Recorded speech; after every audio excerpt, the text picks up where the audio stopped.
Perkenalkan, nama saya Aji Harpan, saya dari Universitas Pelita Bangsa dengan NIM 311910477. Di sini saya akan menjelaskan tentang pentingnya sebuah etika komputer. Untuk secara jelasnya kita langsung ke dalam videonya. Menurut James Moore, terdapat 3 alasan utama minat masyarakat yang tinggi pada etika komputer. Antara lain yaitu 1. Faktor kelenturan logika, yaitu kemampuan memprogram komputer untuk melakukan apapun yang user inginkan. Yang kedua, faktor transformasi, yaitu komputer bisa mengubah secara drastis cara seseorang melakukan sesuatu. Contohnya yang paling umum adalah mengirimkan fasilitas email. Yang ketiga, faktor tidak kasat mata, yaitu semua operasi internal komputer tersembunyi dari penglihatan. Dari contoh kasus sebelumnya, dapat disimpulkan bahwa menjadi seorang teknisi komputer harus berhati-hati dalam menjalankan pekerjaannya. Ia harus memiliki soft skill dan hard skill dalam standarisasi profesinya. Bisa menjadi masalah yang besar dan berhubungan dengan hukum karena melanggar Undang-Undang ITE. Dan menyebutkan ada 5 unsur penegak hukum, yang artinya mengimplementasikan penegak hukum yang sangat dipengaruhi oleh 5 faktor. 1 diantaranya yaitu undang-undang. 2. Mentalitas para penegak hukum. Ketiga, perilaku masyarakat. Keempat, sarana. Dan yang kelima adalah kultur.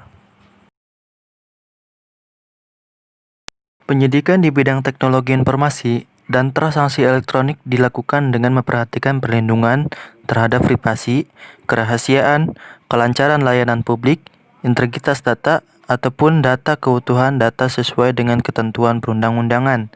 Hal ini dapat dilakukan dari salah satu pasal dalam Undang-Undang ITE pasal 40.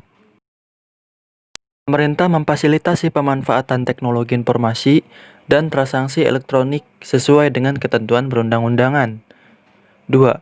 Pemerintah melindungi kepentingan umum dari segala jenis gangguan sebagai akibat penyalahgunaan informatika, elektronik, dan transaksi elektronik yang menggunakan ketertiban umum sesuai dengan ketentuan perundang-undangan.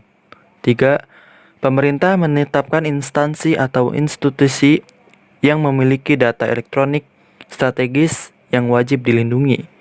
Yang keempat, instansi atau institusi sebagaimana yang dimaksud pada ayat 3 harus membuat dokumen elektronik dan rekam cadangan elektroniknya serta menghubungkannya ke pusat data tertentu untuk kepentingan pengamanan data.